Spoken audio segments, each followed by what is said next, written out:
நாட்டு மக்களுக்கு வெளியான முக்கிய தகவல். மாநகர சபை விடுத்த எச்சரிக்கை. அதிபர் ரணிலுக்கு மோடி விடுத்த அழைப்பு. நுவரேலியாவில் சீரற்ற காலநிலையால் ஆயிரக்கணக்கானோர் இடம்பெயர்வு. அத்துமீறி மீன்பிடிப்பதை நிறுத்திக் கொள்ளுமாறு இந்திய கடத்தொழிலாளர்களுக்கு எச்சரிக்கை. நெதன்யாகுவிற்கு எதிரான பிடியாணை. செனட் சபையால் நிறைவேற்றப்பட்ட சட்டம். புலம்பெயர் உறவுகளால் வடக்கு மக்களின் முன்னேற்றத்திற்கு உதவ முடியும். ஐநா சுட்டிக்காட்டு. இந்தியாவின் பிரதமராக 3வது முறையாக 8ஆம் திகதி பதவியேற்பு.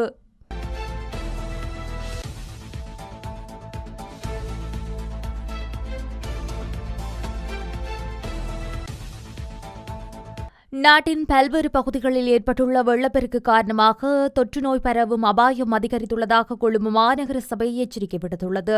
நீர் ஆதாரங்கள் மாசுபடுதல் இந்த நிலைமையை ஏற்பட அதிக வாய்ப்புள்ளதாக தெரிவிக்கப்படுகின்றது. இந்த நிலையில் கொழும்பு மாநகர சபையின் பொது சுகாதார திணைக்கள பிரதம வைத்திய அதிகாரி கொதிக்க வைத்த நீரை பருகுமாறு மக்களிடம் கேட்டுக் கொண்டுள்ளார். இதேவேளை தற்போது நீர் ஆதாரங்கள் மாசுபடுவதால் வயிற்றுப்போக்கு மற்றும் வெளிக்காய்ச்சல் போன்ற நோய் தொற்றுகள் பரவும் அபாயம் காணப்படுவதாகவும் அவர் கூறியிருக்கிறார். எனவே முடிந்தவரை கொதிக்க வைத்த அல்லது போத்தலில் அடைக்கப்பட்ட தண்ணீரை குடிப்பது நல்லது என சுட்டிக்காட்டப்பட்டுள்ளது. மேலும் பழங்கள் மற்றும் காய்கறிகளை சாப்பிடுவதற்கு முன்பு நன்கு கழுவ வேண்டும். இந்த காலகட்டத்தில் பச்சை காய்கறிகள் மற்றும் பழங்களை சாப்பிடுவதை தவிர்ப்பது நல்லது என தெரிவிக்கப்படுகின்றது. அத்துடன் பொது சுகாதார பரிசோதகர்களின் வழிகாட்டலின் கீழ் கிணறுகள் போன்ற நீர் ஆதாரங்களை சுத்தப்படுத்த நடவடிக்கை மேற்கொள்ளப்பட வேண்டும் எனவும் மாநகர சபை சுட்டிக்காட்டியுள்ளது. இந்திய பிரதமர் நரேந்திர மோடியின் பதவியேற்பு விழாவில் அதிபர் ரணில் விக்ரமசிங்கே கலந்து கொள்ள உள்ளார். இந்திய பிரதமர் நரேந்திர மோடியின் அழைப்பின் பேரில் அதிபர் ரணில் விக்ரமசிங்கே பதவியேற்பு விழாவில் பங்கேற்க உள்ளதாக தெரிவிக்கப்படுகின்றது. நரேந்திர மோடி தலைமையிலான பாரதிய ஜனதா கட்சியின் தேர்தல் வெற்றிக்கு ஜனாதிபதி ரணில் விக்ரமசிங்கே தொலைபேசி தொடர்பு கொண்டு இந்திய பிரதமருக்கு வாழ்த்து தெரிவித்துள்ளார். அந்த உரையாடலின் போது பிரதமர் மோடி தனது பதவியேற்பு விழாவிற்கு அதிபர் ரணிலை அழைத்துள்ளதுடன் அதிபர் அந்த அழைப்பை ஏற்றுக்கொண்டுள்ளார். நுவரேலியா மாவட்டத்தில் பெய்த மழை மற்றும் காற்றினால் ஏற்பட்ட அனர்த்தங்களினால் 958 குடும்பங்களைச் சேர்ந்த 3641 பேர் இடம்பெயர்ந்துள்ளதாக தெரிவிக்கப்பட்டுள்ளது.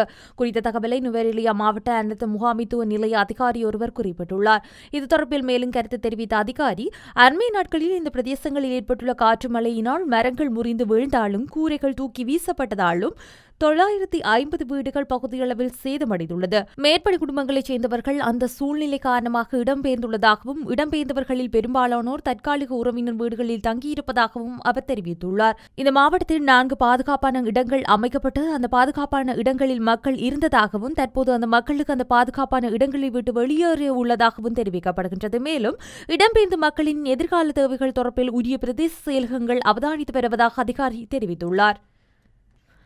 இந்திய கடற்தொழிலாளர்கள் இலங்கை கடற்பரப்பில் அத்துமீறி நுழைந்து மீன்பிடிப்பதை சற்று நிறுத்திக் கொள்ளுமாறு வடமாகாண கடற்தொழிலாளர் இணையத்தின் செயலாளர் NM ஆலம் தெரிவித்துள்ளார். அத்தோடு இந்த நடவடிக்கையினால் இனப்பிரச்சினையை இலகுவாக முடித்துக் கொள்வதற்கு இருதரப்பும் விட்டுக் கொடுப்புடன் பேசுவதற்கு நாங்கள் தயாராக இருக்கின்றோம் என மன்னாரில் உள்ள அலுவலகத்தில் இன்று இடம்பெற்ற ஊடக சந்திப்பில் அவர் தெரிவித்துள்ளார். இதுகுறித்து அவர் மேலும் தெரிவிக்கையில், தமிழக கடற்தொழிலாளர்களின் தடைக்காலம் எதிர்வரும் 15ஆம் தேதியுடன் நிறைவுக்கு வருகிறது.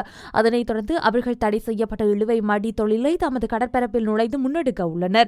அத்துமீறிய நடவடிக்கை குறித்து நாங்கள் கடந்த காலங்களில் தொடர்ந்து வலியுறுத்தி வருகின்ற விடயத்தை அவர்களின் வருகையை கட்டுப்படுத்துவதாக அமைந்துள்ளது. இந்திய கடற்தொழிலாளர்களின் அத்துமீறிய வருகையை கட்டுப்படுத்த அரசு துரித நடவடிக்கைகளை முன்னெடுக்க வேண்டும். அரசின் நடவடிக்கைக்கு வடபகுதி கடற்தொழிலாளர்களாகிய நாங்கள் பூரண ஒத்துழைப்பை வழங்குவோம். எமது கடல் வளத்தை பாதுகாக்க வேண்டிய பொறுப்பு எமக்கு உள்ளது. அந்த வகையில் நாங்கள் மீண்டும் ஒரு அறைகூவலை விடுக்கின்றோம். விட்டுக் கொடுப்பு எவ்வாறு அமைய வேண்டும் என்பதுடன் உங்கள் நடவடிக்கையை பொறுத்திருக்கின்றது. ஸ்ரீலங்கா அரசுக்கு நாங்கள் வலியுறுத்துகின்றோம்.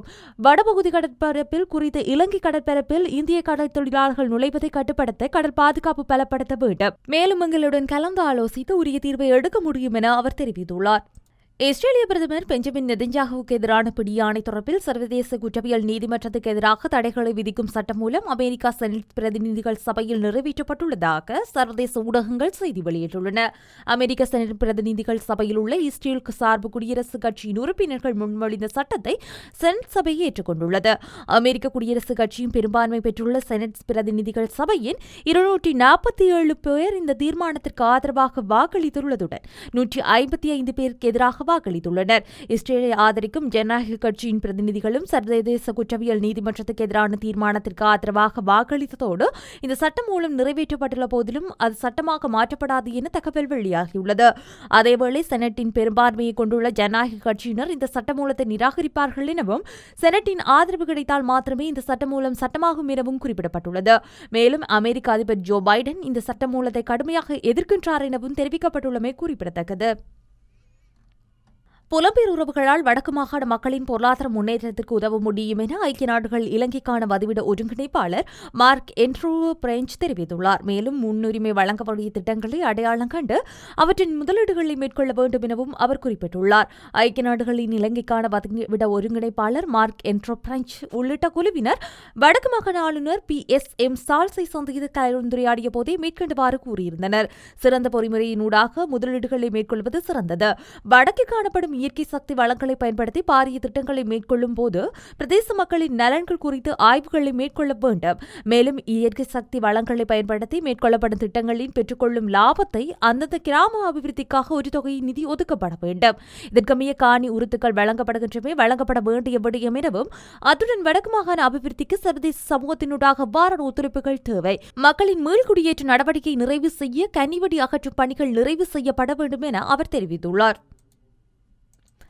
இந்திய நாடாளுமன்ற தேர்தலில் பெரும் வெற்றியீட்டிய நரேந்திர மோடி வரும் 8ஆம் தேதி 3வது முறையாக பிரதமராக நரேந்திர மோடி பதவியேற்பார் என தகவல் வெளியாகியுள்ளது. ஜனாதிபதி இல்லம் சென்ற பிரதமர் மோடி ஜனாதிபதி திரௌபதி முர்முவுடன் தனது ராஜினாமா கடிதத்தை அளித்தார்.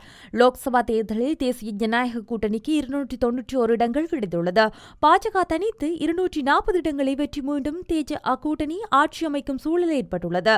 இந்த நிலையில் பிரதமர் மோடி தலைமையில் மத்திய அமைச்சர் கூட்டம் நடந்து கூட்டத்தில் பல முக்கிய முடிவுகள் எடுக்கப்பட்டன. தற்போதைய லோக்சபாவை கலைத்து தீர்மானம் நிறைவேற்றப்பட்டதாக தெரிவிக்கப்படுகின்றது. தொடர்ந்து வரும் 8ஆம் தேதி சனிக்கிழமை அன்று மாலை மோடி 3வது முறையாக பதவியேற்றுக் கொள்வார் என தகவல் வெளியாகியிருக்கின்றது.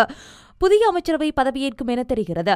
தேசிய ஜனநாயக கூட்டணி கூட்டத்திற்கு பிறகு உறுதியான தகவல் வெளியாகும்.